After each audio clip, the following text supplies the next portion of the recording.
বিচারাধীন সব মামলা থেকে খালাস পেয়েছেন বিএনপি চেয়ারপারসন খালেদা জিয়া। ফলে আগামীতে নির্বাচনে অংশ নেওয়ার ক্ষেত্রে তার আর কোনো আইনি বাধা থাকল না।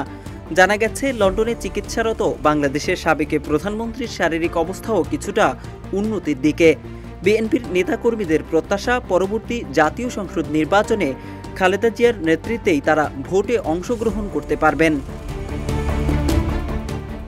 বিএনপির স্থায়ী কমিটির সদস্য ডক্টর খন্দকার মোশাররফ হোসেন জানান, আগামী সংসদ নির্বাচনে চেয়ারপারসন খালেদা জিয়ার নেতৃত্বে তারা নির্বাচনে অংশ নেবেন। তিনি নিজেও এবার নির্বাচনে অংশ নিতে পারবেন বলে জানান তিনি। বিএনপির এই শীর্ষ নেতা অপেক্ষা করছেন চেয়ারপারসনের সুস্থ হয়ে দেশে ফেরার। খন্দকার মোশাররফ হোসেন গণমাধ্যমকে বলেন, ফ্যাসিস্ট শেখ হাসিনা সরকার চেয়ারপারসন খালেদা জিয়ার বিরুদ্ধে মিথ্যা মামলা দায়ের করে আদালতকে ব্যবহার করে সাজা দিয়েছিল, যার কারণে তিনি 2018 সালে অনুষ্ঠিত সংসদ নির্বাচনে অংশ নিতে পারেননি।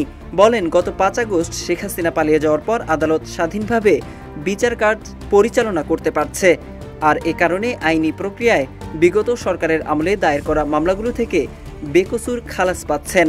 ফলে সংসদ নির্বাচনে অংশ নিতে খালেদা জিয়ার যে আইনি বাধা তা কেটে গেছে। দেশ জুড়ে তোলপাড় ওয়ালটন ফ্রিজ কিনে আপনিও হয়ে যেতে পারেন মিলেনিয়ার। 2007 সালে তত্ত্বাবধায়ক সরকারের সময় থেকে আওয়ামী লীগ সরকারের সময়ে 17 বছরে খালেদা জিয়ার বিরুদ্ধে 30টির বেশি মামলা হয়, তবে সাজা হয় 2টি মামলায়। আদালত কর্তৃক সাজাপ্রাপ্ত হওয়ার পর খালেদা জিয়া 2020 সাল থেকে সরকারের নির্বাহী আদেশে সাময়িক মুক্ত হন। এরপর গত 5 আগস্ট গণ আন্দোলনে সরকার পতনের পর সাজা থেকে পুরোপুরি মুক্ত হন তিনি। মুক্তির পর গত বছরের 21 নভেম্বর খালেদা জিয়া দীর্ঘ 1 যুগ পর সশস্ত্র বাহিনী দিবসের অনুষ্ঠানেও যোগ দেন।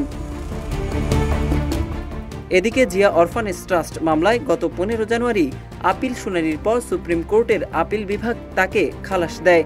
সম্প্রতি জিয়া চ্যারিটেবল ট্রাস্ট মামলায় আপিল বিভাগের রায়ে খালাস পান তিনি।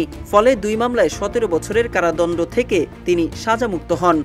মামলা, সাজা, উন্নত চিকিৎসা নিয়ে কয়েক বছর ধরে নানা ঘটনা ও নাটকীয়তার পর গত 8 জানুয়ারি চিকিৎসার জন্য লন্ডনে যান বিএনপির চেয়ারপারসন খালেদা জিয়া।